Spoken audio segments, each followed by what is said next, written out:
Est-ce que l'on peut établir la responsabilité de chacun? Ça, je l'ai fait. Est-ce qu'il y a quelqu'un qui a plus échoué? Ça, je ne saurais le faire. Est-ce qu'il y a quelqu'un qui a plus rempli sa mission? Ça également, je ne saurais le faire. En conclusion, c'est pour dire que chacun de nous, comme le disait Abdoulaye Hérodiane Dombassi, paraphrasé dans le livre La Passion d'État de Léon Kengo Adondo, que le but, c'est qu'en partant un jour, puisque bien évidemment nous partirons, que nous puissions nous dire avoir œuvré de toutes nos forces pour l'intérêt commun de la nation et que même devant le Seigneur, nous avons donné la juste version de nous-mêmes. En fait, il voulait tout simplement épingler la responsabilité de chacun d'entre nous. Exactement, dans la marche de l'épanouissement du pays, parce qu'après, au tribunal de l'histoire, vous vous rendrez compte de ce que vous avez fait pour le pays et même devant le Seigneur, vous direz si réellement vous avez donné la juste version. Mais voici comment est-ce que le monde se gouverne. Le monde. Ça veut dire, votre question, je l'amène à un niveau métaphysique. Regardez, au-dessus, les 6 sphères d'influence du monde. Au-dessus, ce sont les banquiers, ça veut dire les commerçants, c'est qui ont l'argent. Les financiers. L'économie. Les financiers. Les financiers créent les politiques, fabriquent leurs politiciens. Deuxième. Le politicien à leur niveau, troisième, fabrique les lois. Les lois qui, en fait, le protègent. Des lois à leur guise. Je vous parle des choses qui vont choquer. Les lois, ce sont des réalités. Je ne suis pas en train de dire ce que j'approuve. Je vous parle des réalités. Ne me prêtez pas les intentions. Donc, je répète, ce que je dis ici, ce n'est pas ce que j'approuve, mais je vous parle des réalités. Les politiques créent les lois. Là-dedans, ils mettent leurs animateurs, ce que vous appelez les juges. Ils mettent. C'est pour ça que partout dans le monde, ce sont les politiciens qui nomment les juges. Presque partout.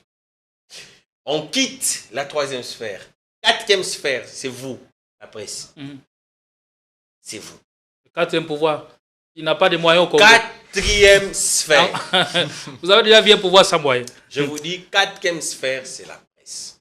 C'est comme ça que je ne suis pas en train d'attaquer les gens. Vraiment, ne me prêtez pas les intentions. Il y a des gens qu'on vous a présentés d'une certaine manière sur la terre, mais alors qu'en réalité, ils n'étaient pas comme ça. Oui.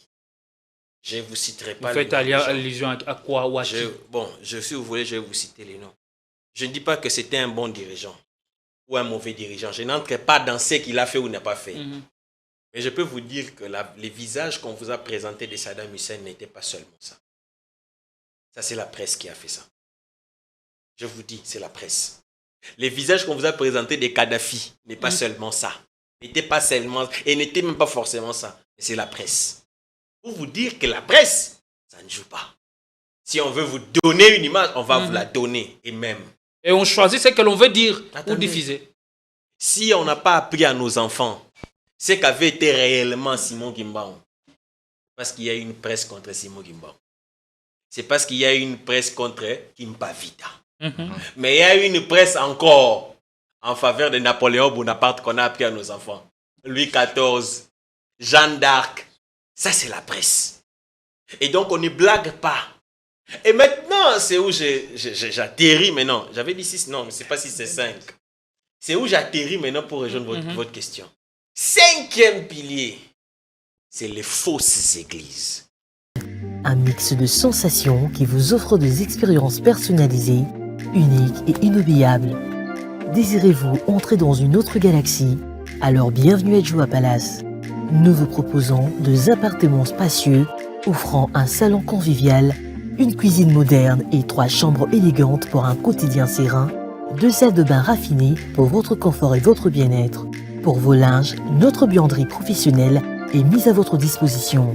Une sécurité 24 heures sur 24 sous une lumière permanente grâce à notre générateur de grande capacité, loin de coupures intempestives d'électricité. Joua Palace vous offre également la connexion Internet haut débit, un système de mobilité intégré grâce à notre charroi automobile de première classe. Où croyez-vous être? Vous êtes à Kinshasa et nous sommes Joua Palace, situé au numéro 7 avenue Kassai, quartier GB, commune de Ngaliema, à 3 minutes de boulevard du 30 juin, près de Minot-Congo. Voulez-vous faire l'expérience? Contactez-nous au +243 81 60 33 128. N'attendez plus, faites de Djoua Palace votre nouveau chez vous.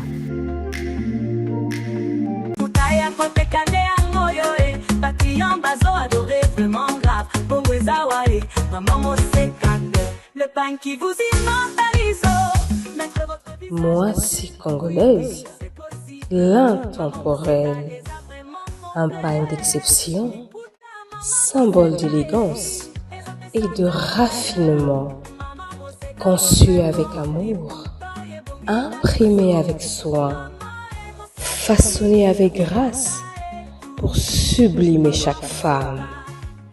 La signature ultime de la femme congolaise, authentique, noble, inoubliable. Portez Moissy congolaise et élevez votre allure à un niveau supérieur. Un bal qui se porte en tout temps, en toute confiance. Et en ce mois dédié à la femme congolaise et africaine, sentez-vous encore plus belle, encore plus forte en Moissy congolaise.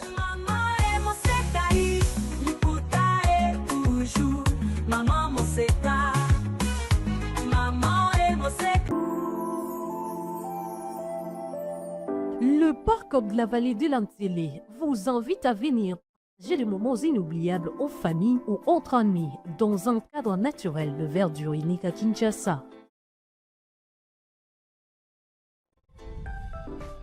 Notre safari vous permettra de vous sentir en vacances et de découvrir nos lions, crocodiles, antilopes, buffles, éléphants, hippopotames et bien d'autres animaux dans le milieu sauvage et naturel. Nos cuisiniers seront heureux de vous servir une variété de plats savoureux dans notre restaurant au bord de la rivière Ntsélé. Le parc de la vallée de l'Antélé possède une panoplie d'activités sportives et ludiques au cap aventure et loisirs pour votre détente. Kayak, pédalo, tyrolienne, cyclotourisme, piscine et vol du faucon, la plus longue zipline d'Afrique. Le parc de la vallée de l'Antélé met également à votre disposition de logements de haut standing avec un confort 5 étoiles.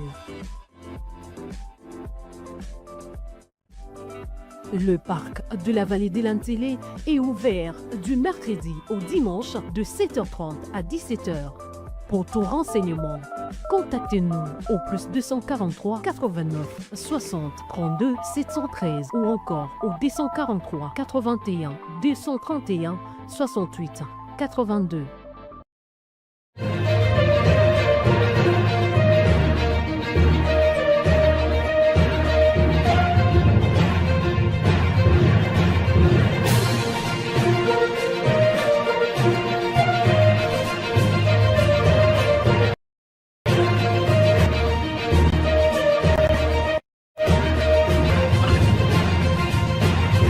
Bienvenue sur votre chaîne, mesdames et messieurs. On est très content de vous retrouver à ce jour pour débriefer, commenter l'actualité en République démocratique du Congo. L'actu est vaste, comme vous le savez d'ailleurs. Et ici, on va avoir un débat républicain, un débat qui nous pousse justement à réfléchir et surtout à prendre de meilleures solutions, les meilleures options, je dis, pour l'avenir de cette République démocratique du Congo que nous voulons prospère et forte au cœur de l'Afrique. Mesdames et messieurs, si vous nous suivez pour la première fois, abonnez-vous et activez la cloche de notification pour ne plus rien manquer de nos contenus. Et surtout, restez jusqu'à la fin, car ici, il y a toujours de quoi se mettre sous la dent. Et le casting est détail. Il vous permettra de bien réfléchir. Et certainement, les intervenants vont subjuguer votre regard. Vous allez les remarquer et vous m'en donnerez certainement raison. On parlera de la guerre qui secoue en ce moment la Senko. Depuis la sortie médiatique de Tatou Emmanuel Bernard, tout le monde va de son grand décel. Certains ont préféré sortir leur artillerie Certains donnent à Tatou Emmanuel Bernard Kassanda raison. Mais ici, nous allons faire ce petit effort de dépassionner les débats en vous proposant un sujet important et crucial pour notre République entre le pouvoir et l'Église. Le bras de fer est clair depuis une certaine période. Et est-ce que, à qui profitent ces bras de fer? Entre le pouvoir et l'Église, qui fait véritablement mieux son travail? Ce sera la grande question à laquelle nos intervenants vont répondre. On parlera aussi du débat sur le changement de la Constitution. Ce sera la première fois de le recevoir depuis que ce débat refait surface à la République démocratique du Congo. Et la conférence de presse de Modeste Bat, le troisième personnalité du Sénat, a révélé beaucoup de choses. Et ici, nous allons revenir sur le dessous des cartes de cette sortie médiatique qui semble couper court à toutes les folles rumeurs qui se racontaient sur lui. Allez, pour en parler, on a sur ce plateau Exaucé Kiala, porte-parole du mouvement des révolutionnaires congolais, MRC en sigle que coordonne Marley Vouvou. Soyez les bienvenus, c'est la première fois pour 2006, je crois. Comment allez-vous?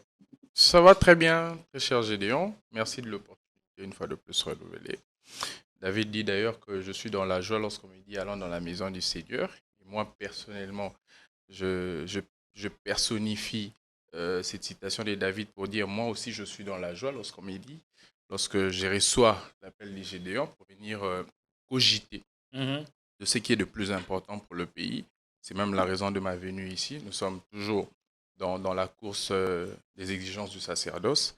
Question pour nous de nourrir le peuple des analyses cruciales avec objectivité, afin de ne pas laisser la place aux hérésies de prendre place au niveau de l'opinion. Donc c'est pour moi une opportunité également de croiser en face de moi un érudit, un chevronné de la science, et je ne veux pas le présenter, je crois que vous allez les faire, et je crois à un débat républicain, un débat détail, un débat d'objectivité, un débat de rationalité, et j'espère que le peuple sera servi quant à ce. Oui, la dernière fois que vous êtes passé ici, notre public a été bien servi. Tout le monde m'a écrit pour me dire non, ces jeunes-là, il faut le faire revenir, il est bon. Hein? En tout cas, certains vont même plus loin pour nous amener sur le terrain de comparaison entre vous et Marley Vouvou. Chacun a son créneau, prenez besoin de le comparer. Mais ce qui est vrai, toujours est-il que vous faites bien votre travail et vous subjuguez les regards de certains Congolais. Et depuis un certain moment, on s'est dit, ouais, mais pourquoi pas ne pas faire confiance à la jeunesse? C'est d'ailleurs une opportunité pour moi de vous remercier parce que vous êtes parmi ces rares qui font confiance à la jeunesse. Vous savez, aujourd'hui, la jeunesse est marginalisée, la jeunesse est épurée, la jeunesse est, je dirais, stigmatisée parce qu'on se dit, étant jeune, donner à un jeune une responsabilité ou prendre ce risque de nous donner la parole ici peut vous causer du tort ou peut vous rendre un mauvais service, mais vous prenez quand même ces risques de nous mettre sur la place publique afin que nous donnions de plus important au peuple congolais. Mais c'est aussi ça l'objectif que nous nous emmenons. Parce que vous savez que depuis un moment, je suis chevronné du vrai débat, débat de qualité. Parce qu'à l'époque, quand je suivais la télé, j'étais encore élève au groupe scolaire du Moamba, et j'avais de la passion pour les débats télévisés. En fait, on sentait la substance. À travers les émissions de débat télévisés, on apprenait, on était toujours accompagné de son cahier et son stylo pour noter certaines expressions, les techniques de débat. Exactement. Mais aujourd'hui, c'est plus le cas de le dire. Et même au-delà d'avoir un bloc-notes à côté pour copier les anses du débat, il y avait également un dictionnaire à côté pour s'enrichir de temps en temps. Mais aujourd'hui, depuis un moment... Il y a Fesma du débat. Exactement. On assiste à l'escalade du débat politique. Je veux vous choquer un peu, mais si vous avez besoin de rire aujourd'hui, de vous amuser, en tout cas, mettez les débats politiques. Parce qu'on se rend compte que le mabo qui est entre guillemets, qui représentait des moments de détente, qui faisait allusion au théâtre, aujourd'hui se retrouve dans le débat politique. Qu'est-ce que je t'ai fait tout ça? Parce que l'homme ou l'élite s'est décidé de se taire. Parce que si ensemble, nous nous disons, nous en tant que crème intellectuelle, nous qui avons des idées à mettre sur la place publique, nous déployons sur les débats télévisés, excusez-moi, afin de prêcher le bon exemple. Je crois que peu à peu, on va se rendre compte que les anciennes pratiques vont disparaître et nous allons refaire surface avec une très bonne idéologie. Et c'est de notre responsabilité, nous, en tant que jeunes, nouvelle génération, en tant élitiste, jeunesse élitiste, de ne pas laisser la place à ceux qui emmènent ou à ceux qui détruisent l'aisance du débat politique. J'aimerais vraiment que le débat politique... Est-ce que la responsabilité n'est-elle pas partagée? Oui, c'est bien seulement évidemment. L'absence de l'élite qui pose problème? Au-delà de l'absence de l'élite... qui ne veut plus parler, qui ne veut plus être présente sur le plateau de télé. Au-delà que l'absence de l'élite se fasse remarquer sur la scène médiatique congolaise, mais également la population.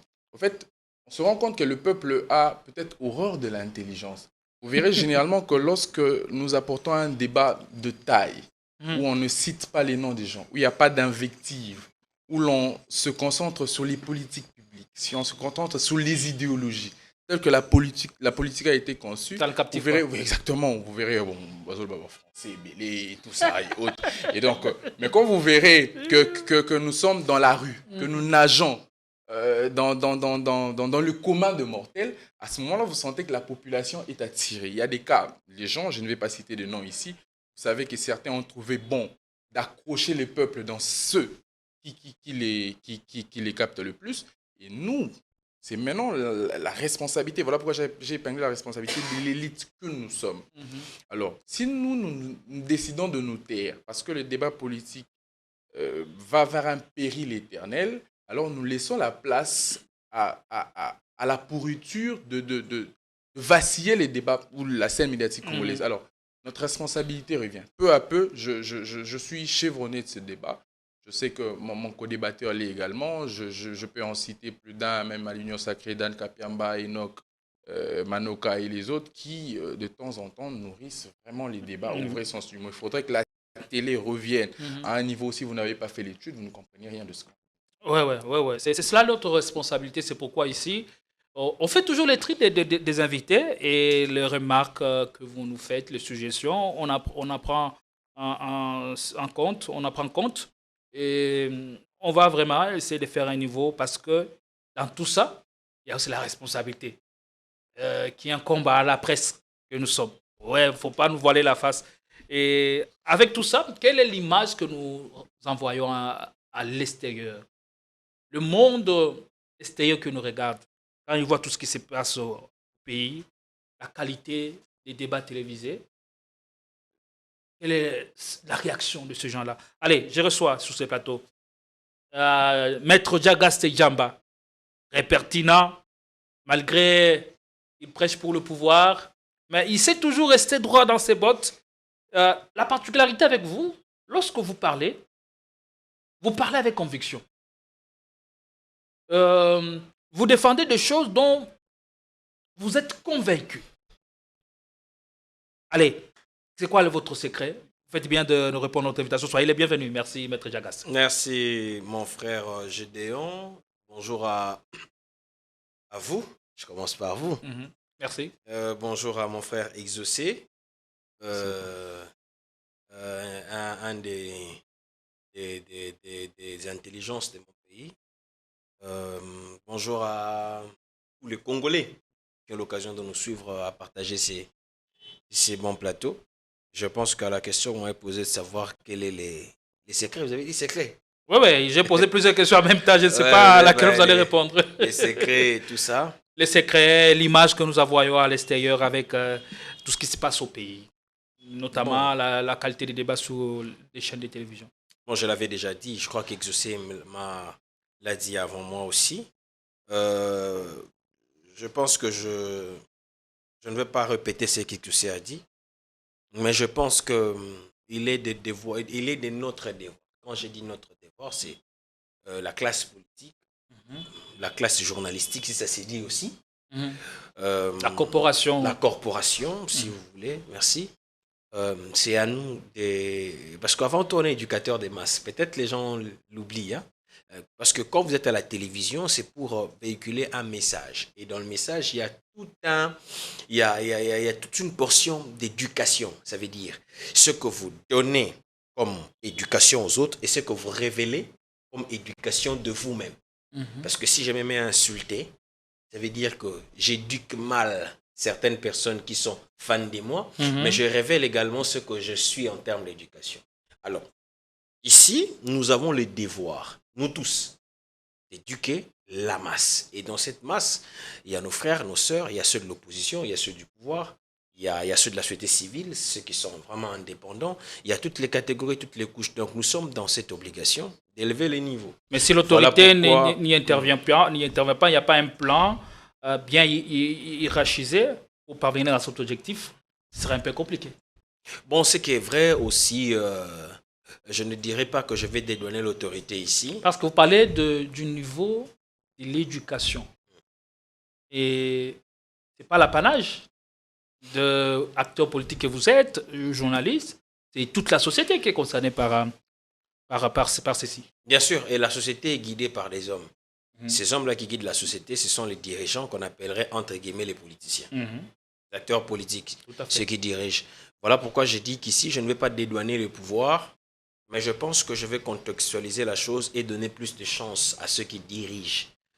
Aujourd'hui, ce qui est vrai, les développements technologiques, je veux dire, a surpris un peu beaucoup de choses. Ça veut dire les modes classiques a été bousculé par les développements technologiques. Ça, ce n'est pas seulement au Congo, c'est dans le monde entier. Voilà pourquoi si autrefois, hier, il fallait avoir une émission d'abord enregistrée, où on peut trouver les mots choisis, il faut monter, il faut enlever ce qu'il faut enlever pour produire un élément. Aujourd'hui, avec un téléphone TikTok, quelqu'un décide de faire ce qu'il veut et c'est dans le monde entier qu'on le suit. Donc, ce développement rapide de la technologie a brisé un peu les systèmes classiques et a fait que, puisque les usages de nos téléphones et tout élément électronique, voulais-je dire, de la nouvelle technologie, est à portée de tout le monde, ça fait que nous avons à la fois, d'un côté, les bons messages qui passent, mais de l'autre côté aussi, les mauvais messages. Et comme vous le savez bien, dans un monde corrompu, parce que le monde ici, il est corrompu, le monde bien, ça sera Nouvelle-Jérusalem, gérée, installée par le Christ. Dans un monde corrompu, écoutez, ils s'attendaient à voir que le mal domine le bien. Et donc, puisque le mal domine le bien, si on n'arrive pas à mieux l'encadrer comme il se doit, ça sera un désastre. Voilà pourquoi j'exhorte les dirigeants, les gouvernants cette fois-ci de mon pays, on n'est pas parler du monde, à se battre pour mettre de l'équilibre. Aujourd'hui, j'ai vu récemment une lettre du ministre de la Justice et garde des Sceaux, par exemple. Guillaume Nguefa. Guillaume Nguefa. Autrefois, j'ai décrié pas, je vais dire, les défauts de communication, les défauts de dissuasion dans son chef. Depuis un moment, je constate qu'il y a, je vais dire, une sorte d'amélioration dans sa manière de faire. Ça veut dire dans la dissuasion et la communication qu'il devait depuis toujours emporter en tant que garde des Sceaux, ministre de la Justice. Et j'ai vu les militaires Nguefa instruire différents procureurs pour voir tant soit peu, sur instruction du président de la République bien sûr, tant soit peu comment est-ce qu'on peut limiter les dégâts sur les réseaux sociaux. Parce qu'il y a plein d'infractions qui se consomment et derrière ces infractions, il y a une mentalité qui est véhiculée et derrière cette mentalité, il y a une civilisation qui est en train de se former. Et si aujourd'hui on ne s'y attelle pas avec beaucoup de rigueur, beaucoup de discipline, écoutez, notre société est exposée. Est-ce qu'on peut dire que c'est la suite réservée à la lettre de notre confrère journaliste Louis-France Zekessa qui avait saisi la présidence pour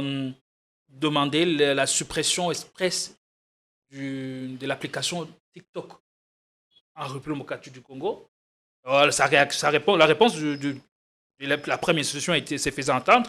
Je ne sais pas, parce que ça intervient au lendemain de cette plainte déposée par lui, France Zekessa. Je ne sais pas si cette initiative répond à cette demande. Si la génération des années 60, 70 ou 80 était appelée génération sacrifiée, que dire de la nôtre? Nous sommes une génération qui voit l'avenir devant elle. Bon, déjà, me parler d'une démarche, initiative de l'un de vos confrères, je n'en avais pas connaissance. Je ne connais pas ce qu'il avait dit. Mais vous n'avez pas connaissance? Si. En termes de ce que vous venez de dire, vous, qu'il demanderait la suppression, si je prête vos mots. Bon, je pense que l'initiative peut être louable à un certain niveau, mais j'aime souvent dire que nous devons éviter les extrêmes. Ce qui tue parfois demander la suppression de l'application, c'est une décision extrême. Ce qui tue ces pays, c'est ça. On est souvent dans les extrêmes. Vous allez remarquer, hein, je ne sais pas si je me trompe, mais vous allez peut-être me dire le contraire si vous avez plus d'informations. J'ai la nette impression ceci, que lorsqu'on ne se sent pas à l'aise dans un réseau, ça veut dire en termes d'influence, et qu'on n'a pas suffisamment d'influence dans un réseau, on est prompt à dire supprimer ça. Mais quand on est influent dans un réseau, on ne veut pas qu'on touche. J'ai l'impression que certaines démarches sont motivées par des ambitions personnelles ou bien par les défauts d'influence personnelle. J'ai la nette impression. Parce que si on parle de TikTok, vous dites qu'on doit supprimer, vous dites parce qu'il y a beaucoup d'insanité. Hein, Est-ce que sa démarche suit cette logique sur le fond, restons-y. C'est où je vais répondre. Si on va rester dans le fond, oui, TikTok a ses côtés négatifs, mais TikTok aussi a des côtés positifs. Parce que TikTok aussi informe. Il y a plus d'un aujourd'hui qui informe sur TikTok. Il y a plus d'un aujourd'hui qui prêche l'évangile sur TikTok. Il y a plus d'un qui prêche la moralité sur TikTok. Il y a même des enseignants. N'allons pas loin. La regrettée Madame Bonnette Elombe qui enseignait les valeurs aux enfants. Elle s'est fait découvrir par les réseaux TikTok.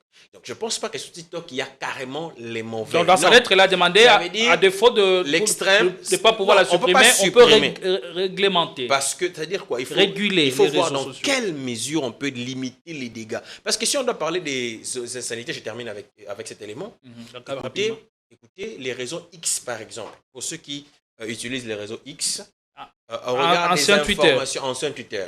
Au regard des informations qui me sont parvenues en ma possession, sur TikTok, les films, par exemple, adultes, moins de 18 ans, ne passent pas, sont bloqués.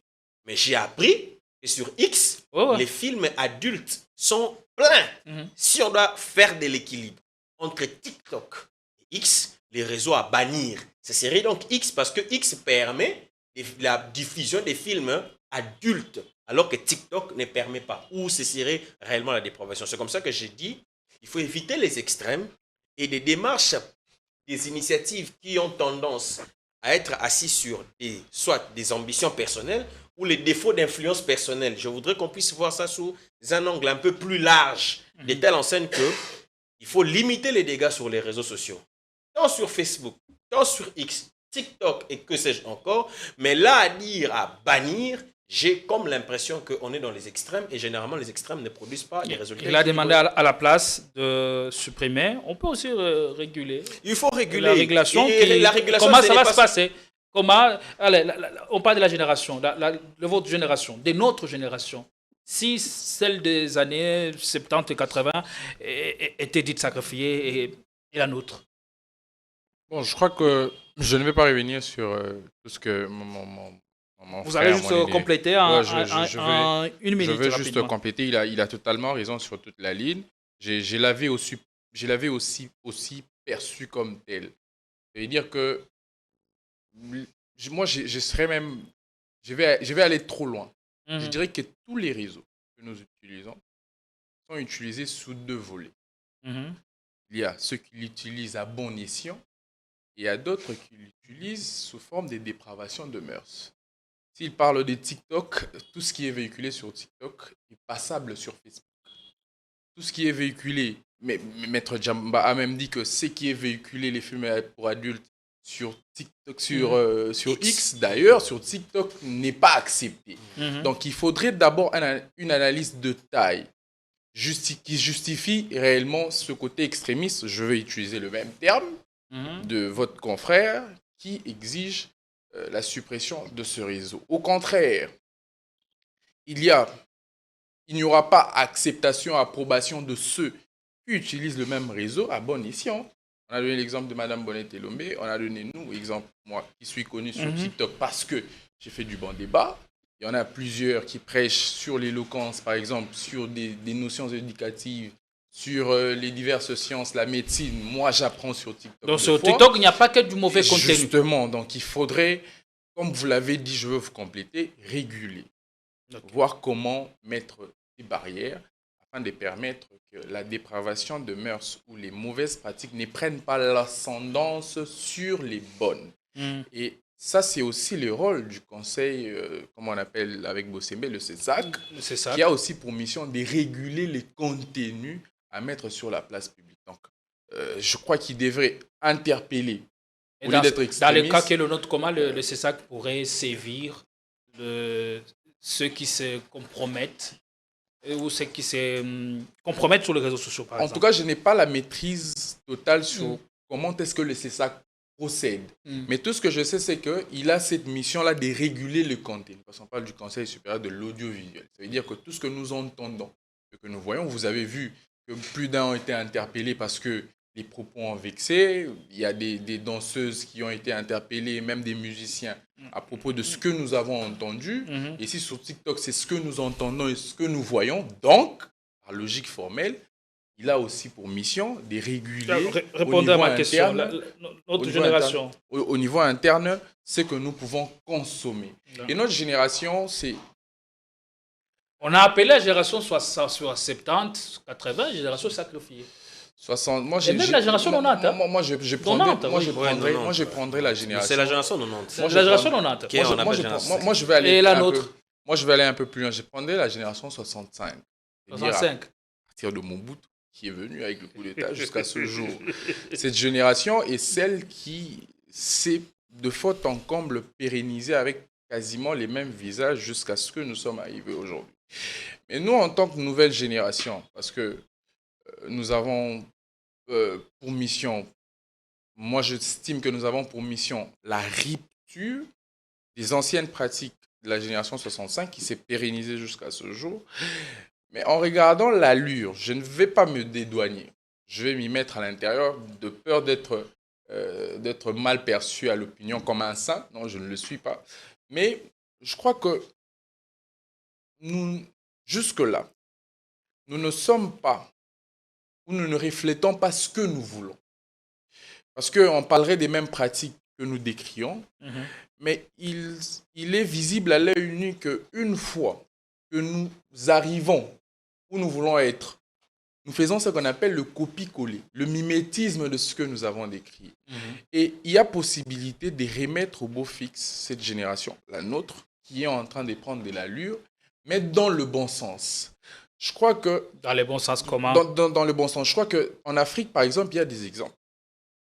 Je vais prendre l'exemple de Traoré. L'escalade qu'a pris, l'ancienne Haute-Volta. Parce que cette génération a presque copié toutes leurs mauvaises pratiques de tous les régimes.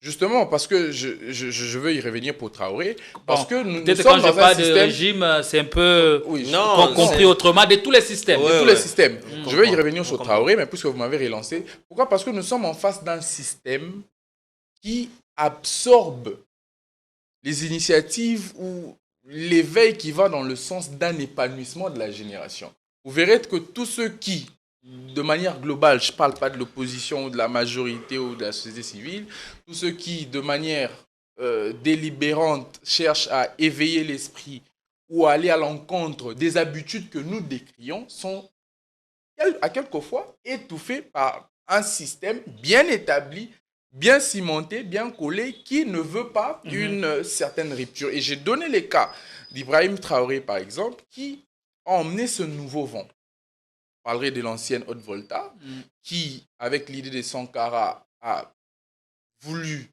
une production interne afin d'être réellement souverain et indépendant. Et lorsque Sankara est parti, le Burkina Faso a sombré. Mais quand Traoré est venu, cela n'a pas empêché que lui, en tant qu'étendard de la nouvelle génération, au Burkina Faso, je dirais même en Afrique, d'emmener ce nouveau vent d'une nouvelle génération qui nous permet, nous, d'avoir au moins un repère d'une génération qui est en train de prendre de l'allure et d'emmener un nouveau vent. Ah, merci. Votre regard sur ça? Parce que tout à l'heure, avant même l'émission, vous me parlez de Moutamba. Est-ce qu'il y a-t-il un lien? Que pouvons-nous savoir de ça? Écoutez, je ne voudrais pas parler de mon frère Moutamba. C'était hors caméra, donc je ne vois pas ce que ça va chercher vraiment ici. C'était hors caméra. Il y a... Je devais le faire très rapidement puisque l'émission à Boïbango a raté. Nous devons aller à ce qui plaît à tout le monde.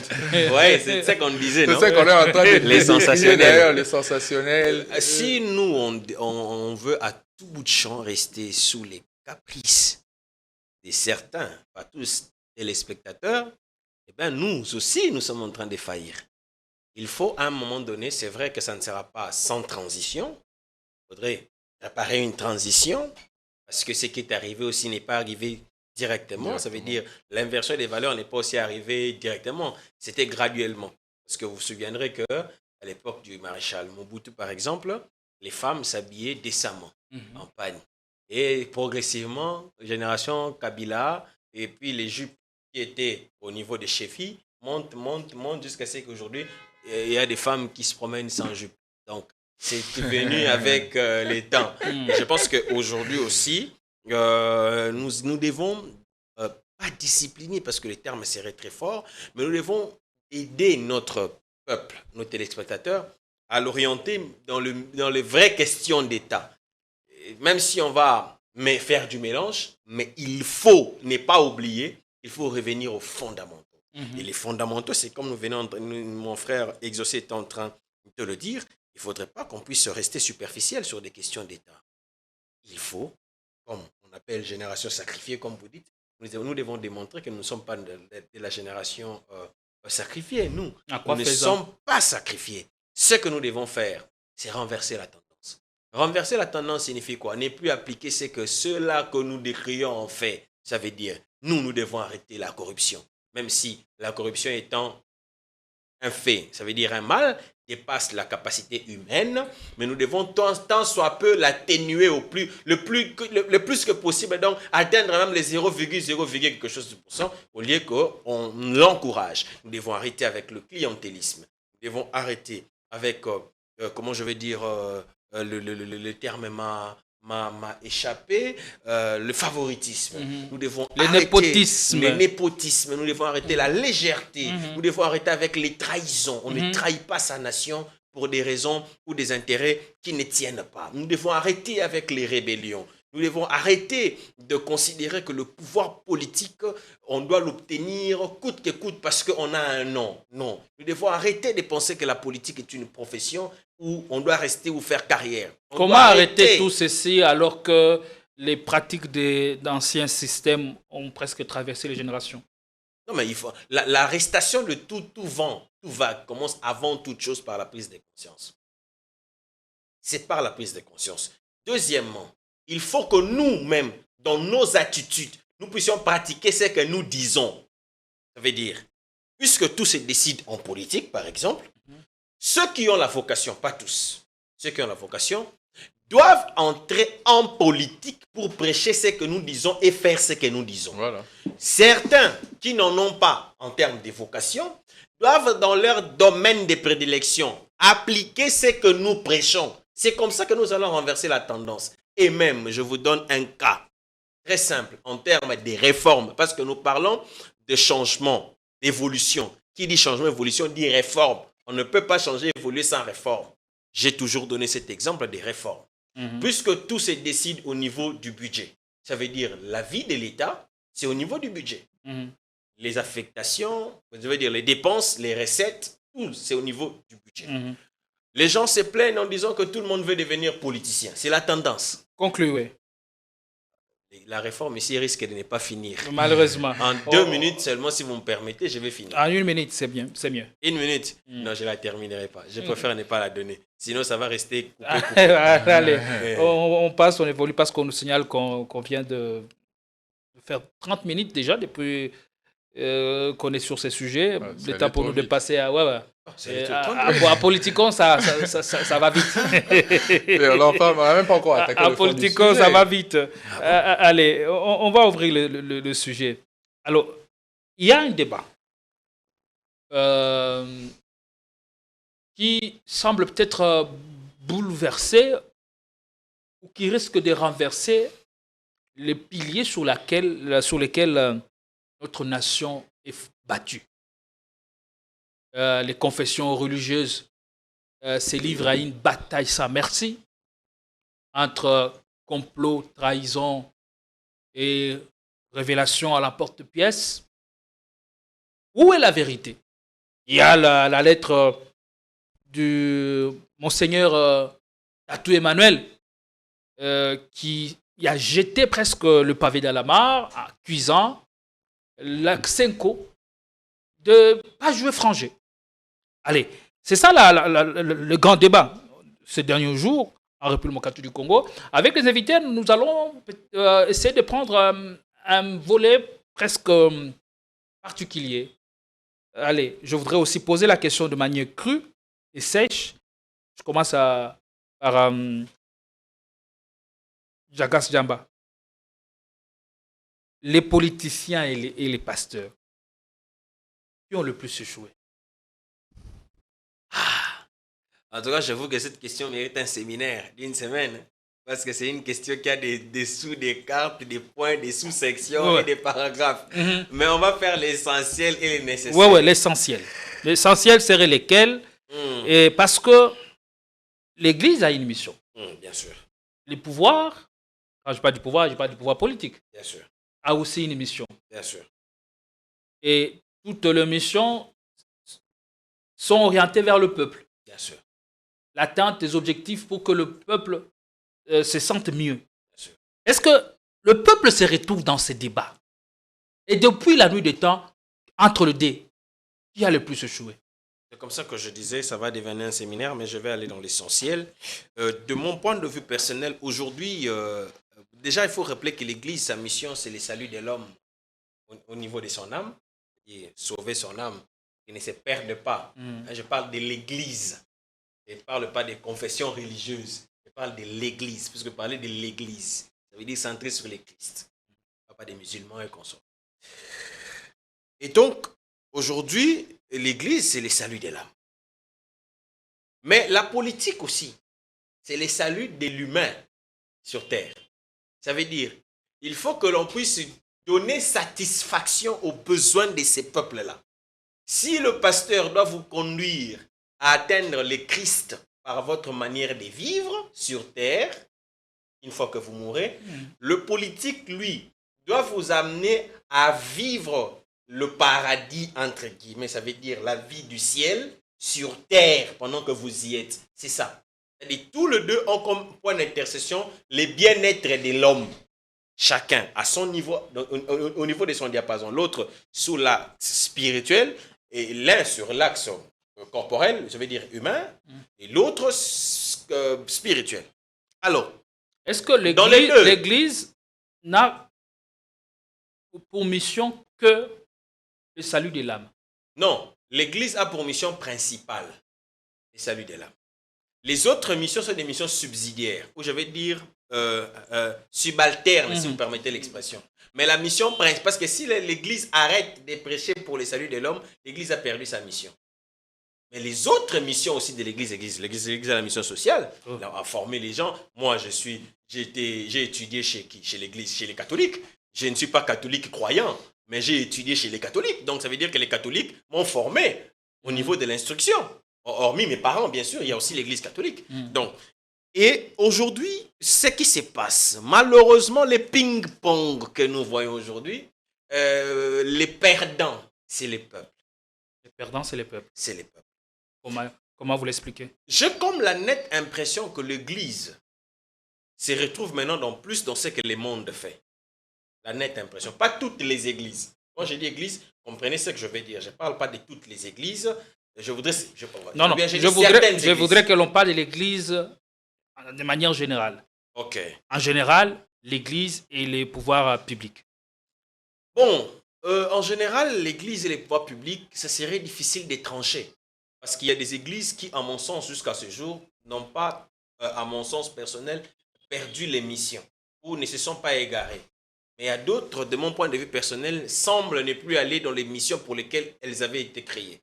Alors, je ne serais pas tranché dans ce sens. Il me faudrait distinguer les églises. Allez-y, alors. Celles qui, à mon sens personnel, semblent rester dans la ligne et d'autres qui jouent, je vais dire, un jeu qui n'est pas les leurs en principe. Vous avez tantôt parlé de la lettre du Monseigneur Tatou Bernard Kassanda.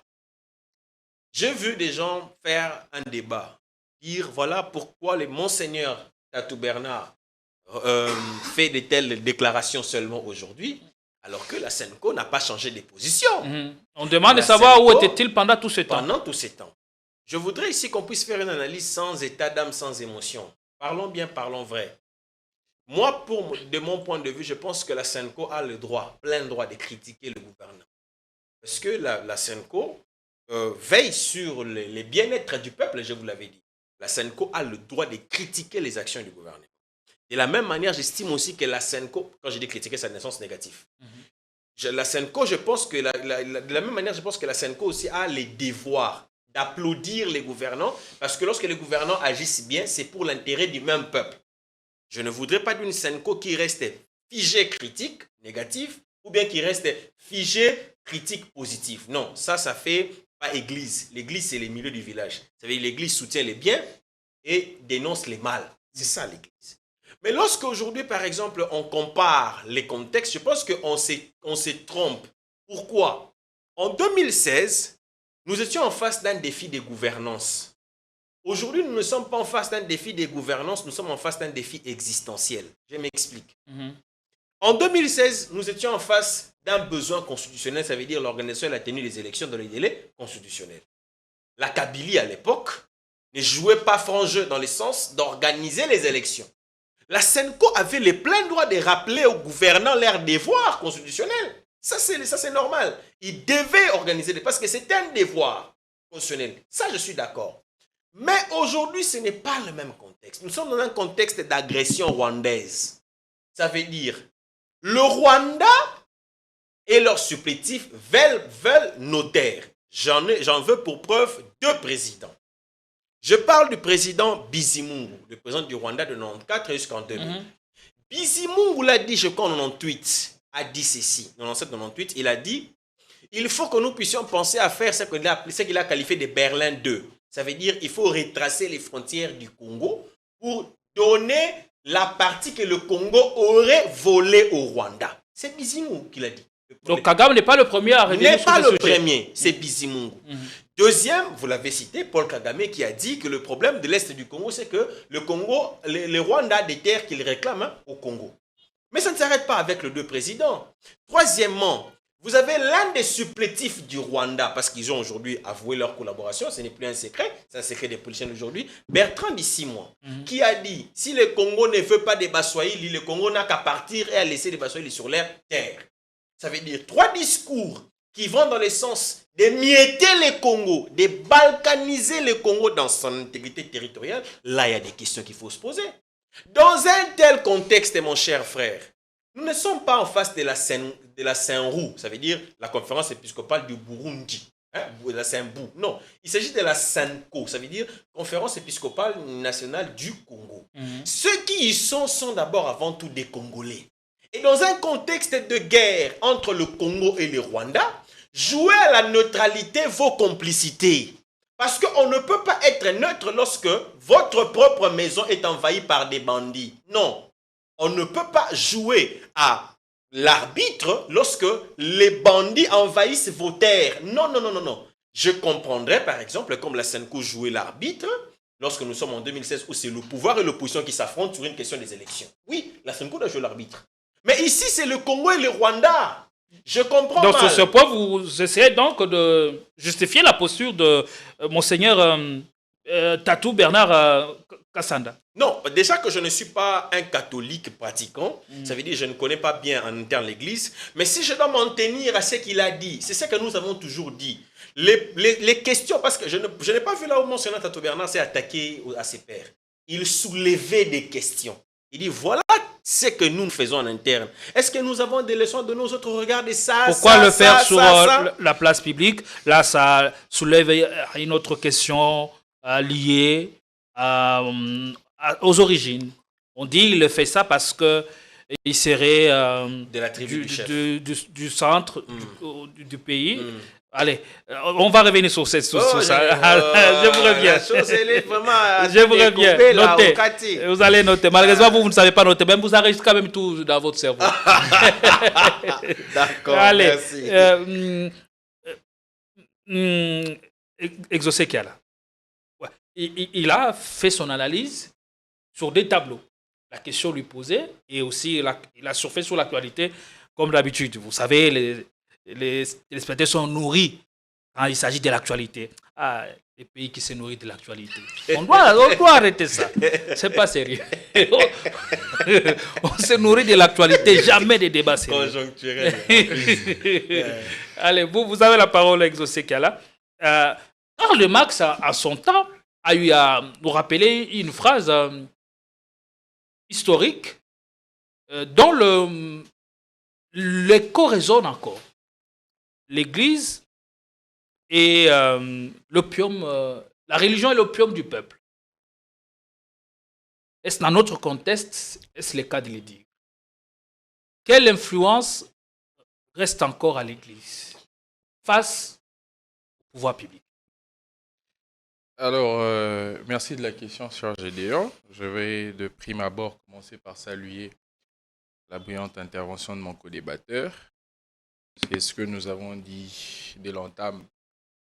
Le débat il sera de taille. Je me sens, comme le disent les Ivoiriens, je me sens à un niveau où je peux emmener très loin ma réflexion. Lâchez les morceaux. Réagissez votre micro pour qu'on vous entende très bien. Alors, entre l'Église et le pouvoir politique, la question est de savoir qui a échoué sa mission. Il serait difficile d'être direct pour dire c'est celui-ci qui a échoué ou c'est celui-ci qui n'a pas su remplir ses missions. Mais il faudrait qu'on parle d'abord au niveau des concepts. Ils ont échoué à quoi? Ça veut dire qu'ils ont d'abord une mission. La mission de l'Église, mon aîné l'a épinglé ici, c'est le salut des âmes. Moi, je dirais, lorsque le Seigneur le dit aux apôtres, il dit, allez, faites de toutes les nations, les disciples. Ça veut dire prêcher et puis ramener. Ça revient au même, les saluts des âmes. Jésus, après avoir prêché, il a donné du pain. Exactement. Et au-delà de la mission ecclésiastique, de gagner les âmes, l'Église, nous en sciences politiques, on l'appelle un agent de la socialisation ou acteur de la socialisation. Ça veut dire que l'Église a un rôle à jouer dans la société. Et c'est le deuxième point qu'il a épinglé, le point social ou sociétal. L'Église éduque la masse, et l'Église a des écoles, peut-être là où l'État n'y est pas encore arrivé. Moi, chez moi, l'Église a construit, je ne dirais pas un macadam, peut-être du béton qui permet la circulation des paisibles citoyens. Ça veut dire que l'Église, au-delà de la mission ecclésiastique, a aussi une mission forte dans la société. Elle peut aussi se faire avoir de posture politique. Je vais en arriver. Alors, la politique en tant que acteur principal de la gestion de la res publicas, ça veut dire gérer la société, réguler la vie des citoyens, a également une mission. Moi, en tant que chrétien, d'abord, je vais épingler ces points, je suis partisan de la responsabilité partagée.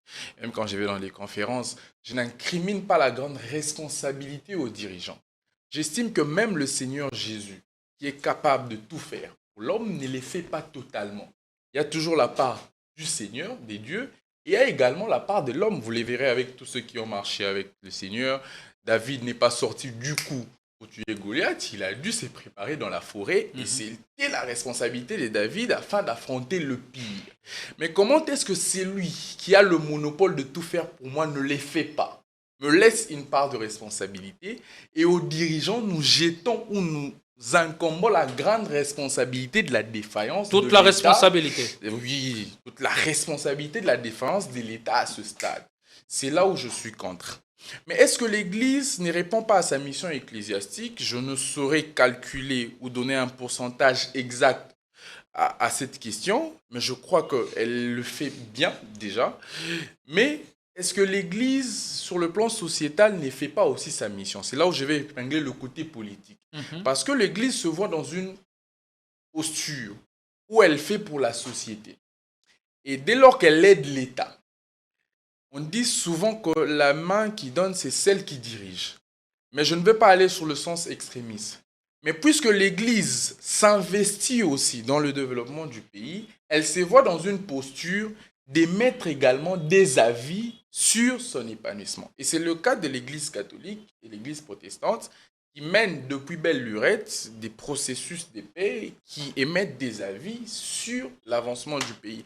On se rappellera de la conférence des avis qui nationale. vont dans le sens contraire. Oui, et à ces propos, Iji Bayama peut réagir en estimant que les églises ou l'église ne peut pas faire. Je vais en arriver. L'opposition. On se rappellera de la conférence nationale souveraine en 92. En 91-92 qui a été menée par l'Église catholique. Même la marche des chrétiens. Même la marche des chrétiens. Nous avons vu comment l'Église catholique a mis à la disposition de l'opposition en 2016, mon co-débatteur l'a épinglé, ses fidèles pour un besoin constitutionnel, celui de rompre l'esprit de Joseph Kabila de se pérenniser au pouvoir.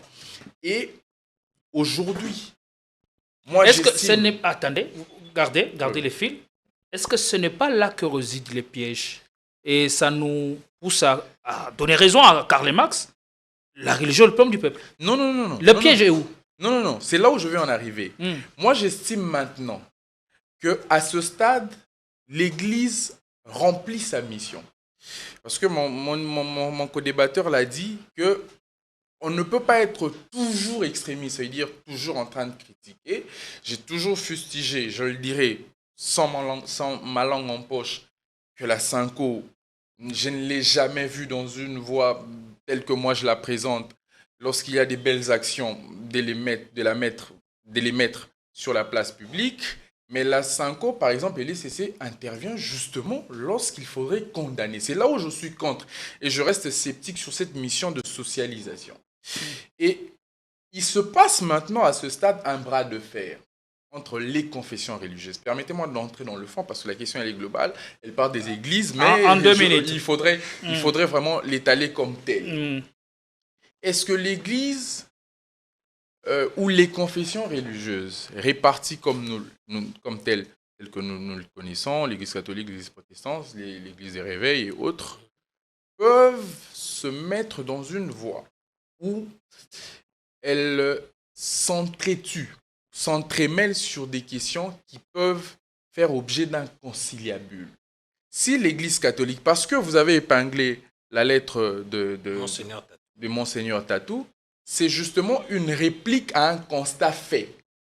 C'est-à-dire qu'il y a guéguerre entre les confessions religieuses et chaque confession religieuse ou chaque prélat ou pasteur, peut-être de manière individuelle, la BBS Kanda fait partie de ce groupe, mais a peut-être des opinions qui vont à l'encontre d'une certaine lignée, prennent des positions X ou Y. C'est là où moi je fustige que l'Église, en tant que porte-étendard de la réconciliation... Est-ce qu'Anna ne le faisait pas à titre personnel depuis longtemps? Je le suivais dans ses prêches.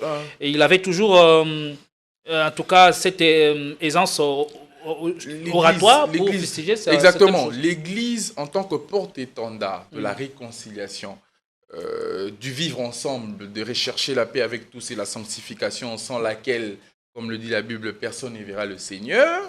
Est-ce que cette église-là peut se positionner dans une voie où c'est une bataille des confessions religieuses? Je suis Iji Bayama Pierre, vous pouvez voir dans le langage qu'il y a des pôles qui se créent et qui font face à un idéal dont le peuple n'est en rien bénéficiaire. Vous allez voir le langage de Dodo Kamba, vous allez voir le langage d'Ambongo, des Cholé. Chacun ou chaque confession religieuse se voit dans une position de réclamer un certain leadership qui, comme l'a dit mon co-débatteur, ne bénéficie en rien au peuple. Parce que la politique, tout ce que nous faisons, tout ce que l'Église fait, entre dans le cadre de la politique, comme je l'ai toujours dit, opposition, majorité, société civile, Église catholique, tous concourant à un but, comme on l'appelle au latin, le salus populus suprema lex esto, ça veut dire que le salut du peuple doit demeurer, la loi suprême, tout ce que nous devons entreprendre, le peuple doit trouver gain quant à ce. Est-ce que, ça c'est la question que je pose à l'ensemble des confessions religieuses, à l'ensemble des politiques, puisque nous faisons une discordance entre les deux, si réellement dans ce genre de guéguerre, le peuple trouve-t-il gain quant à ce. Mais, pour chuter, est-ce que l'on peut établir la responsabilité de chacun? Ça, je l'ai fait. Vous l'avez fait déjà? Oui. Est-ce que l'on peut établir la responsabilité de chacun? Ça, je l'ai fait. Est-ce qu'il y a quelqu'un qui a plus échoué? Ça, je ne saurais le faire. Est-ce qu'il y a quelqu'un qui a plus rempli sa mission? Ça également, je ne saurais les faire. En conclusion, c'est pour dire que chacun de nous, comme le disait Abdoulaye Hérodiane Dombassi, paraphrasé dans le livre La Passion d'État de Léon Kengo Adondo, que le but, c'est qu'en partant un jour, puisque bien évidemment nous partirons, que nous puissions nous dire avoir œuvré de toutes nos forces pour l'intérêt commun de la nation, et que même devant le Seigneur, nous avons donné la juste version de nous-mêmes. En fait, il voulait tout simplement épingler la responsabilité de chacun d'entre nous. Exactement, dans la marche de l'épanouissement du pays, parce qu'après, au tribunal de l'histoire, vous vous rendrez compte de ce que vous avez fait pour le pays, et même devant le Seigneur, vous direz si réellement vous avez donné la juste version. Ça mérite quand même... Les journalistes, c'est qui applaudissent. Ça, c'est une première. Si on était à l'église, on aurait pu dire Amen. Et s'aimer. C'est...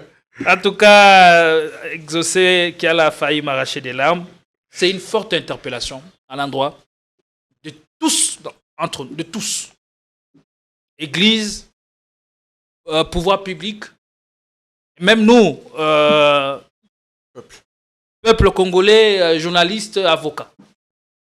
Chacun rendra compte. En tout cas, je ne suis pas intervenant. J'ai envie de prendre sa place pour peut-être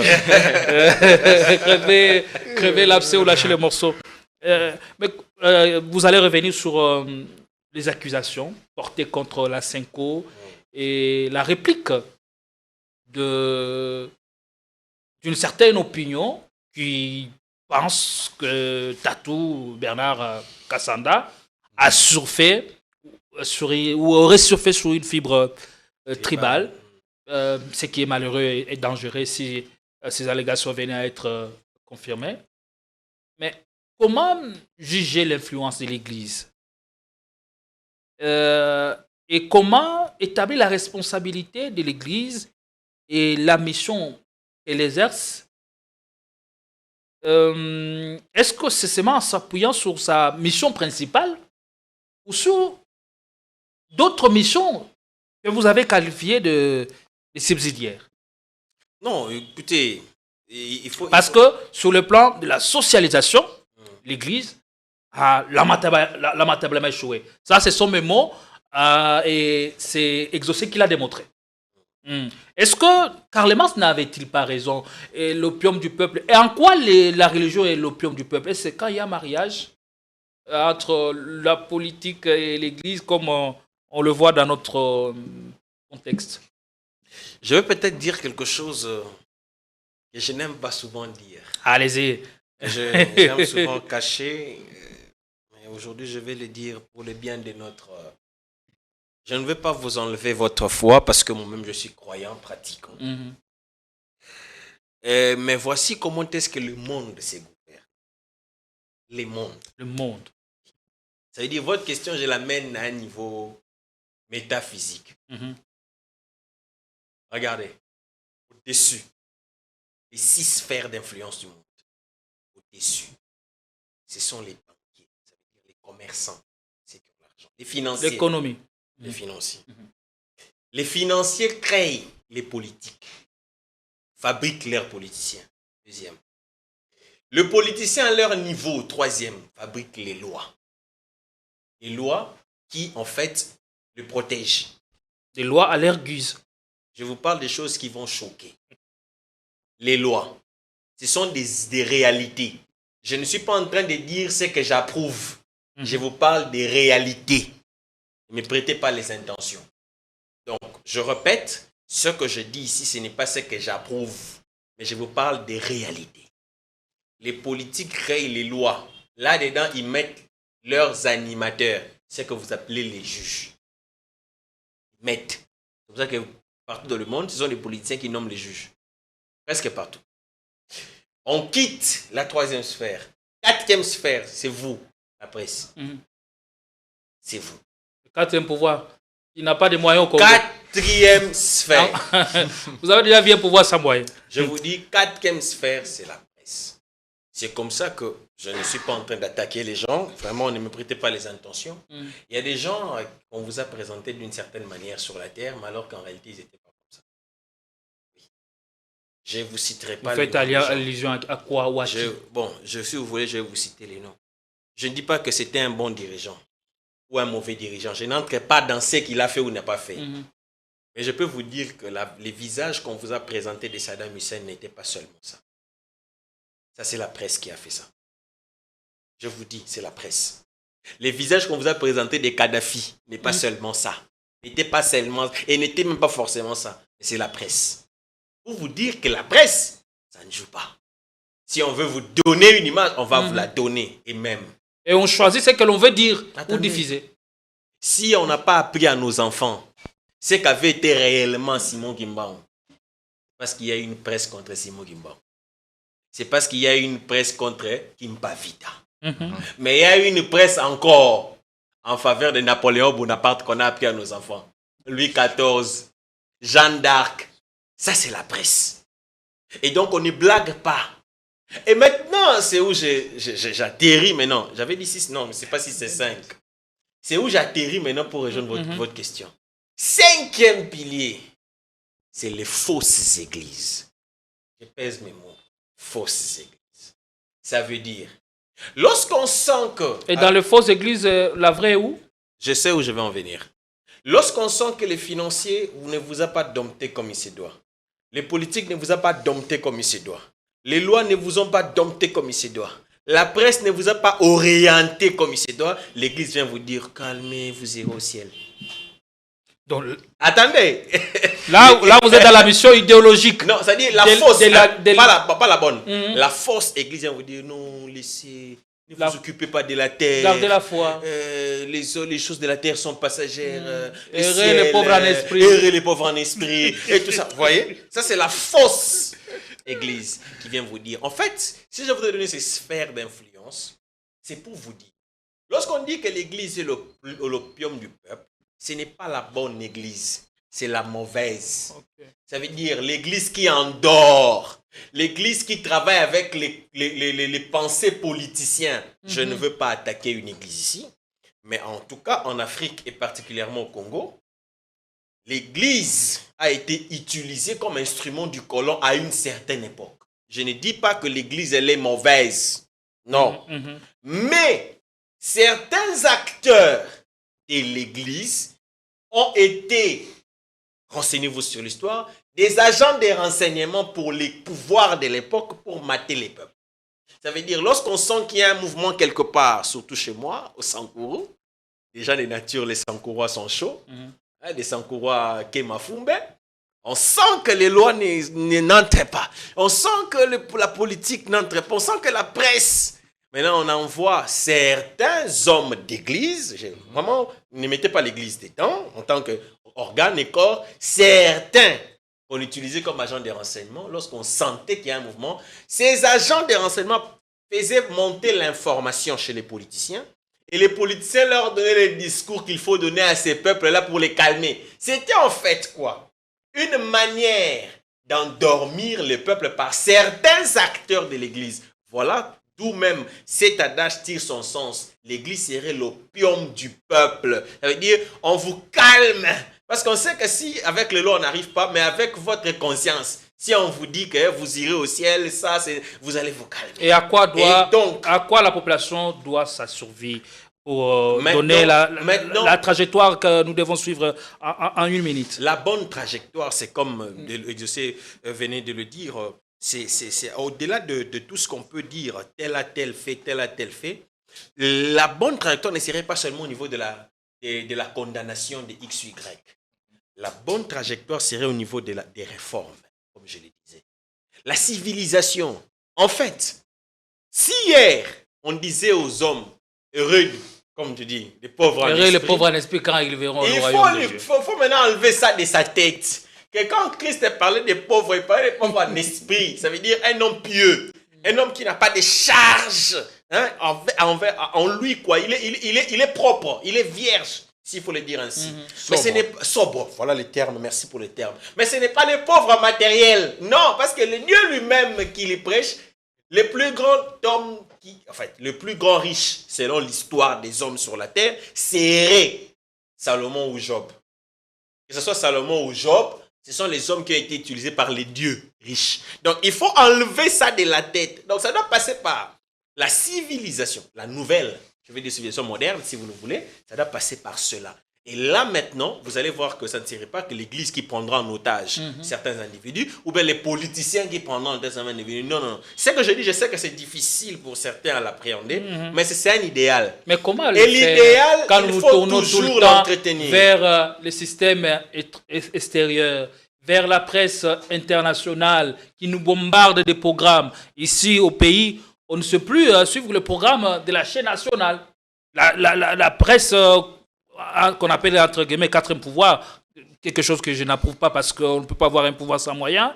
Il faut avoir les moyens de votre politique. Ici au Congo, la presse n'a pas le moyen de sa politique. Mais face à ces tableaux, nous, peuple congolais, aujourd'hui, à ce qui nous concerne, à quoi nous devons notre survie? En 30 secondes, et puis Kala répondra aussi à la même question. Ah, c'est en 30 secondes. Bon, et vous savez, bon, je ne pense pas que le problème serait... là, donc tu as parti politique, non, ce n'est pas ça. Changer ma nationalité. Je ne pense pas que le problème serait, comme Exaucé disait, X, Y. Le problème, c'est que c'est le mental. On a chassé dans ce pays les colons. On n'a pas chassé la colonie. C'est un défaut que nous avons. C'est comme ça que même les rébellions que vous voyez aujourd'hui, c'est parce qu'on a chassé les colons sans chasser la colonie. Ça veut dire qu'on ne pense que pour développer ce pays, ou bien pour faire asseoir sa justice, ou bien ce besoin, il faut recourir à un parent extérieur. Ça, c'est la colonie. Le jour où on va se détacher de la colonie, même les rébellions vont finir. Allez, merci. Vous comprenez ce que je veux dire? Aujourd'hui, en tout cas, si vous aimez de la politique politicienne, en tout cas, allez ailleurs. Non, allez suivre les Mabok ailleurs. Aujourd'hui, même l'histoire là, Bahati a répliqué, on ne parlera pas de ça. Allez, on en a déjà d'ailleurs parlé, c'est fini. Kala, la trajectoire à suivre. À quoi nous devons notre survie? Bon, je crois que je vous remercie pour l'octroi du verbe une fois de plus. Il faudrait que nous montions dans une autre dimension. Comme vous l'avez dit tantôt, aujourd'hui la recette n'est pas celle que vous avez peut-être la population à attendre. Cela va me permettre d'être encore sceptique et de me réserver. Parce que du fait que vous me relancez, je ne veux pas aller où je ne suis pas allé. Je veux rester droit dans mes bottes. Ça veut dire que je ne veux incriminer personne. Je ne vais jeter aussi l'opprobre sur personne. Mais la trajectoire à suivre aujourd'hui, c'est laquelle? Il faudrait que l'homme politique comprenne quelque chose. J'ai comme l'impression, je l'ai dit récemment, que l'homme politique congolais échappe des principes fondamentaux. Entre autres, celui épinglé par Jean-Jacques Rousseau, la redevabilité. À travers du contrat social entre gouvernants et peuple, quand nous léguons notre pouvoir aux dirigeants, il est de leur devoir de prendre soin de nous, mais également de se soumettre régulièrement à des exercices de redevabilité et de responsabilité. C'est pour ça que dans l'arcane du législateur congolais, le droit constitutionnel congolais reprend des exercices du gouvernement qui gère la politique de la nation journalièrement, de se mettre dans un exercice où d'être facile au Parlement, qui sont nos représentants directs, de leur faire soumettre à des exercices de responsabilité et de redevabilité. Et ceci échappe depuis un moment au principe où, dans les fiefs de nos dirigeants, vous verrez que quand ils prennent des positions, que même nous avons épinglé ici, ou qu'ils prennent des décisions, il y a rarement l'idée de que va dire le peuple et que gagne le peuple. On se pose rarement cette question. Rarement, très rarement cette question. Parfois des décisions unilatérales. Il y en a une panoplie, je ne vais pas le citer. Et qu'est-ce que pourrait l'Église sans le pouvoir public et inversement? Justement, je vais en arriver. Voilà pourquoi je dis que je ne veux pas incriminer qui que ce soit. Chacun a une part des responsabilités. Je crois qu'on même on est allé trop loin pour parler seulement de l'Église et du pouvoir politique sans parler de la responsabilité majeure du souverain. qui subit en fait, comme on l'a dit en lingala, ceux qui banzokomi bazo bunda, matiti mtemo n'aura pas si. C'est nous en tant que peuple qui subissons des décisions ou les guéguerres de ces deux grandes parties de responsabilité du pays qui devons en fait lever la voix. Parce que, cher Gédéon, je vais vous choquer un peu. Est-ce qu'en RDC, on vit mieux qu'aux USA? Parce que je ne sais pas si c'est un rapport de la Banque mondiale ou je sais pas de la FMI ou autre. Il a parlé de moins de 3 $ le jour, qui équivaut à moins de 5-6 000 francs. En fait, s'il y a un peuple au monde qui devait réclamer chaque jour ses droits et devoirs, c'est le peuple. C'est ce qu'il avait dit au début de son mandat. Oui. Comment un peuple affamé ne réclame rien, mais accompagne les décisions de ses dirigeants. Chante à la gloire de ses dirigeants. J'étais ébloui de voir le peuple américain dans la rue pour contre-attaquer les décisions de Trump sur la police d'immigration, par exemple. Je me dis que ce peuple qui vit dans une certaine opulence ou dans une certaine aisance, on le connaît aujourd'hui, le monde entier envie les USA, parce qu'il semble, je n'ai jamais habité, il semble que les conditions de vie sont bonnes et accessibles. L'État-providence exerce réellement sa mission, celle de faciliter l'accès aux services sociaux de base. Mais ce peuple-là, lorsqu'il ne va pas, il se retrouve dans la rue. Et c'est lui qui détient les richesses du monde.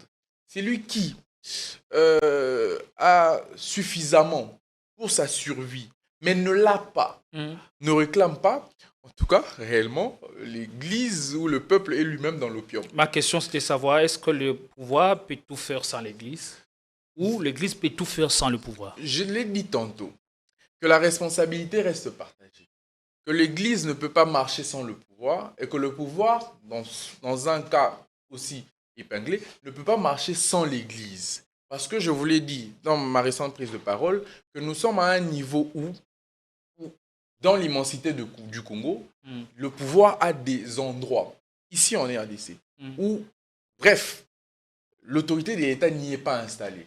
C'est-à-dire qu'il n'y a pas régularité ou présence de l'État au sens conceptuel ou au sens constitutif, avec des éléments bien répétés comme nous le connaissons, la représentation, la souveraineté et les autres. Mais l'Église s'y installe et dicte la ligne à suivre. Donc, je vais plaider, pour en finir à cette question, pour une synergie. La fédération de forces. Exactement. Mais on a vu en Israël, et je me dis, est-ce que n'est-il pas possible, lorsqu'on a un pouvoir religieux fort, on a aussi la possibilité d'avoir un pouvoir politique fort, comme ce fut le cas en Israël, même sous Saül ou David, quelque chose du genre. Est-ce que cette église-là, est-ce que sommes-nous en présence d'une bonne église? Parce que l'église, la religion est l'opium du peuple. Et Djamba a précisé qu'il s'agit de la fausse religion. Est-ce que cette église répond-elle fidèlement à sa mission pour pousser le pouvoir politique à prendre des décisions qui vont à l'avantage du peuple? J'allais conclure par là. Je crois qu'on revient à ce que nous avons dit. Parce que même mon co-débatteur l'a dit, Maître Djamba. Répondez de manière un peu claire. Oui, que l'Église, pour que l'opinion ait le même degré d'entendement. Principale, c'est-à-dire la première mission, est gagner les âmes, faire de toutes les nations des disciples. Mais si on doit juger l'Église sur ses missions subsidiaires, ça veut dire auxiliaires, l'on va peut-être passer outre de sa mission principale. L'Église a aussi des réponses aux questions d'État. D'État, exactement. Par exemple, avec le prophète en Israël, il recevait des orientations qui viennent de nos rois pour la marche de leur pays. L'Église, cher Gédéon, n'a pas pour mission de faire les castings des dirigeants. Ça, ce n'est pas sa mission. Ceux qui dirigent sont érigés dans un système où le peuple participe à cette fraude ou au choix de ses dirigeants, comme le dit un grand homme, que nous méritons nos dirigeants, en fait. Ce n'est pas à l'Église de faire les castings des dirigeants. C'est la réponse à votre question pour dire que l'Église n'est pas responsable des politiques que nous avons aujourd'hui. Mais l'Église a pour mission également, parce que l'Église est aussi un groupe de pression, nous on le dit en sciences politiques, il a aussi pour mission de mettre la pression sur les gouvernants afin d'influencer les décisions d'État. Mais cela n'est pas une mission principale. C'est pour ça qu'on ne saura pas mettre trop de la rigueur sur l'Église, trop de la rigueur sur l'Église quant à l'escalade des décisions politiques ou de la vie que la population mène aujourd'hui. Donc, restons factuels, objectifs. L'Église n'a pas pour mission la vie politique. La mission principale revient aux dirigeants. Elle a aussi des missions politiques. Justement, elle a une mission politique. Ouais, mais dans les cours aux sciences politiques, dans quel cours on apprend ça? On apprend ça. Voilà pourquoi je dis que ce n'est pas la mission principale. Il sera impossible d'indexer du doigt réellement la responsabilité directe de l'Église dans ce que nous voyons. Parce que quand on parle des missions auxiliaires, ça veut dire que ces missions comptent peu. Et qu'il y a des missions principales pour lesquelles l'Église s'inscrit. Mais si nous devons la juger quant à ce, nous disons tous que la responsabilité est partagée. Et pour l'Église, et pour les politiques, et même pour la population qui accompagne. Parce que prêter oreille, on parlait d'une récitation où on dit que le tout flatteur vit au dépens de celui qui l'écoute. Cette population qui s'est fait endormir, comme l'a dit mon co-débatteur, c'est celle qui prête l'oreille à l'Église et qui met foi. Que faire alors? Et qui met foi à ce stade. Moi, j'estime que les réveils viendra. Même pas. Il y a possibilité de remettre au beau fixe les choses. En quoi faisant? Mais cela prendra du temps. Vous savez que moi, je crois à un développement. Mais je suis toujours sceptique au développement qui vient du coup. Moi, je sais. Mais on m'a appris que le développement est un processus cumulatif. Le changement, comme l'a dit mon co-débatteur tantôt, c'est quelque chose qui prend du temps. Et pour ce faire, si il faudrait apporter un changement, si l'Église ou les politiques doivent concourir réellement, comme vous les voulez, au bien du peuple, il faudrait prêcher par l'exemple. C'est-à-dire que nous qui avons la bonne voie, qui semblons être sur la bonne voie et qui voyons clair, pas de manière partisane les choses, nous devons lever nos voix. C'est là qu'intervient l'éveil de l'esprit. Nous, parce que la société, je vais chuter par là, un grand homme disait que la société n'est pas détruite par ceux qui font le mal, mais par ceux qui voient le mal être fait et se taisent.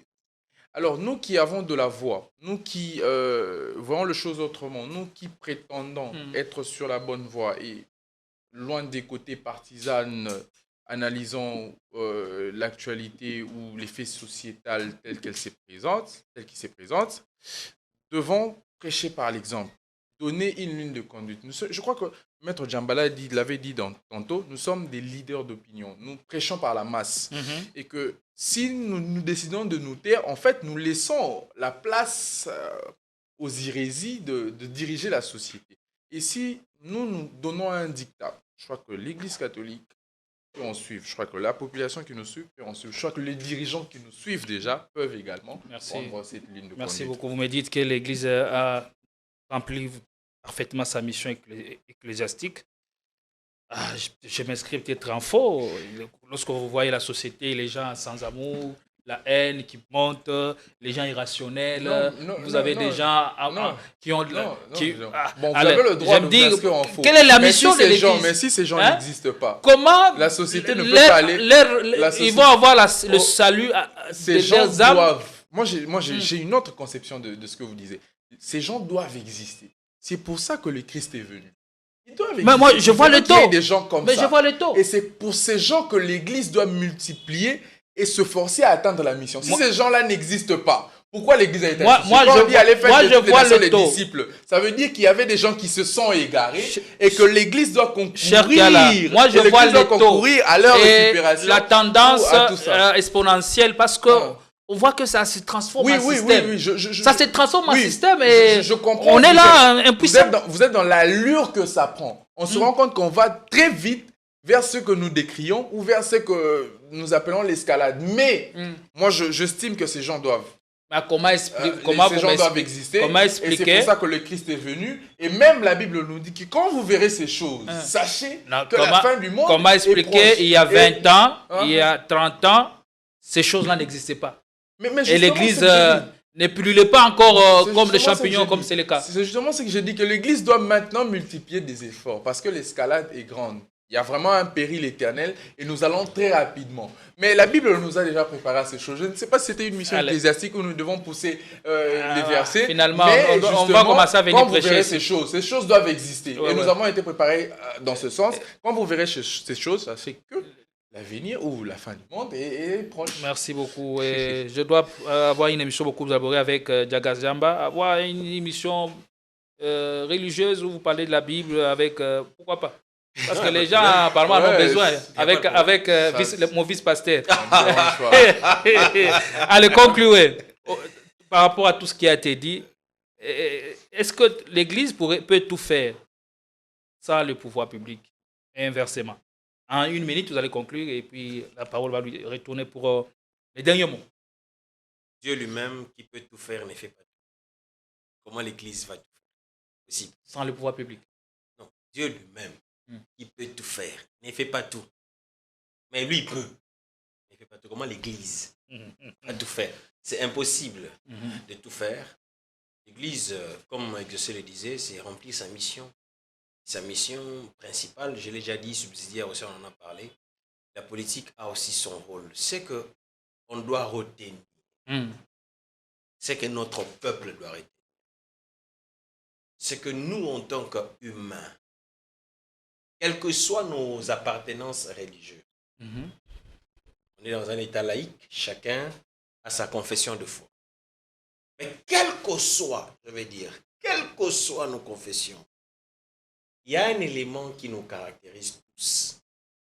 Les points d'intersection entre nous tous dans nos confessions religieuses. Il n'y en a qu'un seul. Lequel? C'est l'amour prochain. On en a? C'est comme ça que je vais aller. Si seulement nous intériorisons l'amour du prochain, et dans l'église et en politique, on va arrêter de détourner l'argent de l'État. On va arrêter de voler nos prochains. On va arrêter les clientélismes, les népotismes. Le micro. On va arrêter les clientélismes, les népotismes, les rébellions, la trahison, les oppositions inutiles, les conciliabules contre les institutions de l'État. On va arrêter ça. Parce que l'amour du prochain va te faire comprendre que lorsqu'un pays traverse un temps d'agression, il faut le défendre. L'amour du prochain va te faire comprendre qu'on ne peut pas utiliser les humains comme chair à canon pour réclamer ses besoins politiques ou ses ambitions politiques. Ça veut dire, je vais faire tuer les gens parce qu'on a pris ça de moi. Non, ça, c'est manquer l'amour du prochain. L'amour du prochain va te faire comprendre que si je détourne l'argent de l'État, en détournant l'argent de l'État, l'argent affecté pour les ambulances, ça veut dire il y aura des gens qui vont mourir parce que moi j'ai décidé d'assouvir mes besoins personnels. Si je prends l'argent des fonctionnaires privés va engendrer quoi comme conséquence? Ces papas-là qui n'aura pas l'argent... Est-ce qu'ils sont encore payés? Ils sont déjà payés? Oui, ils sont déjà payés. J'avais appris qu'ils sont payés. Je ne sais pas si c'est la totalité, mais j'avais appris qu'ils sont payés, mais je n'ai pas l'exactitude en termes de la couverture intégrale. Mais la plupart que j'ai rencontrés, certaines catégories bien sûr, ils étaient payés, policiers, militaires et tout ça. Bon, quand je dis fonctionnaires, comprenez que je parle des agents publics. Je ne me limite pas à la fonction publique comme telle. Je voulais parler plutôt d'agents publics. Alors, c'est-à-dire quand on comprend qu'il y a l'amour du prochain, je sais que parce que l'argent des fonctionnaires ne vient pas, ça peut occasionner dans sa maison un divorce parce que la femme n'aura pas supporté la carence. Et ce divorce-là va occasionner la présence des chégués. Parce que papa n'est pas là, maman n'est pas là, les chégués viennent dans la rue, les filles deviennent des prostituées. Et maintenant, les chégués-là, qui est devenu chégué parce que toi, tu as volé l'argent de son père et sa mère est partie, les chégués d'aujourd'hui, demain, c'est les koulouna. Les koulouna de demain va devenir les gangs.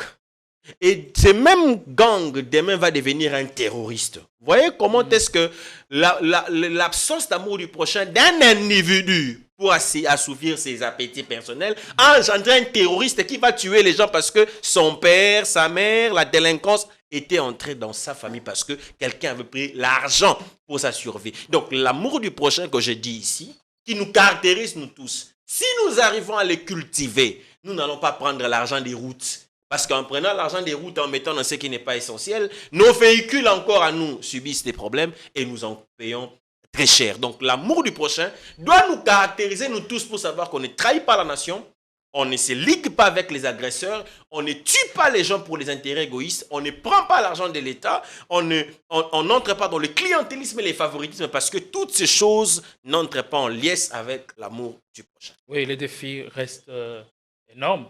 Beaucoup. Oui, le défi est devant nous. Et il faut aussi sensibiliser les colons en cravate, qu'ils arrêtent de... Non, j'ai parlé à toutes les catégories, Ouais, que ouais. ce soit les Non, il koulouna. y a les koulouna dans la rue, et il y a aussi les koulouna en cravate. Les koulouna de la rue, les koulouna en cravate, les koulouna en soutane, les koulouna en sais pas, en quoi encore, les koulouna en robe. Tous ces koulouna là, arrêtez les koulouna, et les koulouna physiques et les koulouna spirituels, arrêtez ça. Oui, et chasser tout le fou du gouvernement. Les fous dans tous les sens. Oui, les fous spirituels Non, existent. dans tous les sens. Les fous dans tous les sens. Même les fous en robe. Allez, les fous en soutane. Les fous en soutane. Ça existe. Voilà. Il faut chasser tout le monde. Tout celui qui est fou. Hein. C'est pas seulement gouvernement. Et les fous en soutane. Et les fous au pouvoir. Et plutôt les fous politiques, je veux dire. C'est-à-dire, quand j'ai politique, je vois la classe. Hein. C'est-à-dire, opposition, ensuite, tout ce que vous voulez là. Tout ce qui est fou, il faut les chasser. Allez, un dernier mot où vous faites tienne ces phrases. Oui, bon, c'est quasiment la même chose que nous avons épinglé, mais moi, je vais prendre 60 secondes pour interpeller aussi. Je vais commencer par au peuple congolais. Parce que la mentalité que nous avons, c'est de se douanier et de jeter l'opprobre sur l'autre. Le peuple congolais, nous avons aussi une responsabilité. Nous avons une part de responsabilité dans l'épanouissement du pays. Aux gouvernants de faire la leur, à nous aussi de faire la nôtre. À l'Église catholique de faire également sa part, de prêcher, de gagner les âmes, mais également de participer activement à l'épanouissement du pays. Mais la grande part aux dirigeants. Je suis Allez, là. on est arrivé à la fin. S'il vous plaît, chers dirigeants, s'il vous plaît, chers dirigeants, battez-vous. Mettez des organes, comme on les dit. Mettez-nous dans les meilleures conditions. Ne volez pas. Vous volez pourquoi ? Pourquoi vous volez? Pourquoi vous détournez?